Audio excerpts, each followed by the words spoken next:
বাংলাদেশ নৌবাহিনীর বহরে যুক্ত হয়েছে অস্ট্রিয়ার নির্মিত ক্যামকপ্টার S-100 ড্রোন। মেরিটাইম সার্ভেইল্যান্স এবং রিকনাইসেন্সের জন্য বাংলাদেশ নৌবাহিনীর বহরে যুক্ত হল ক্যামকপ্টার S-100 হেলিকপ্টার ড্রোন। সশস্ত্র বাহিনী অনির্বাণ 2025-এ অফিসিয়ালি ড্রোনটি প্রকাশ্যে আনে বাংলাদেশ নৌবাহিনী।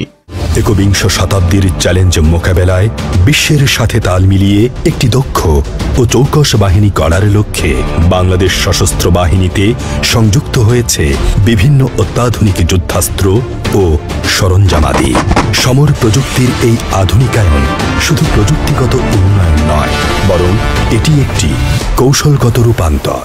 বাংলাদেশ নৌবাহিনীর বহরে যুক্ত হওয়া ক্যামকপ্টার S-100 ইউএভিগুলোকে অনেকেই মনে করছেন এটা শুধুমাত্রই সার্ভেইল্যান্স ড্রোন। তবে এই ড্রোনে দুটি করে মার্লেট মিসাইল বসানো যায়, যে মিসাইলটির রেঞ্জ 8 কিলোমিটার। তার সাথে খুবই লিমিটেড অ্যান্টি সাবমেরিন ক্যাপাবিলিটিও রয়েছে।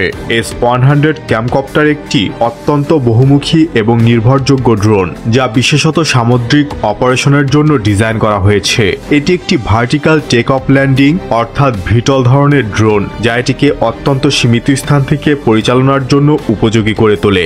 এই ড্রোনগুলোর রেঞ্জ 200 কিলোমিটার এবং প্রায় 18,000 ফিট ওপর দিয়ে নজরদারি করতে পারে। এটি অপারেটরের কন্ট্রোল ছাড়া সম্পূর্ণ অটোনোমাস পদ্ধতিতে টেক অফ, পূর্ব নির্ধারিত রুট নেভিগেশন এবং ল্যান্ডিং করতে সক্ষম। মানে এটি স্বয়ংক্রিয়ভাবে জিপিএস ওয়েপয়েন্ট অনুযায়ী পূর্ব পরিকল্পিত মিশন সম্পন্ন করতে পারে বা গ্রাউন্ড কন্ট্রোল স্টেশন থেকে অপারেটর দ্বারা ম্যানুয়ালিও নিয়ন্ত্রিত হতে পারে। এটি সাধারণত 6 ঘন্টা বেশি উঠতে পারে এবং অতিরিক্ত জ্বালানি ট্যাঙ্কের সাহায্যে 10 ঘন্টারও বেশি সময় ধরে উড্ডয়ন করতে পারে। Intelligence, surveillance, target acquisition and reconnaissance, যুদ্ধক্ষেত্র এবং কৌশলগত অঞ্চলে এটি তথ্য সংগ্রহ করে থাকে।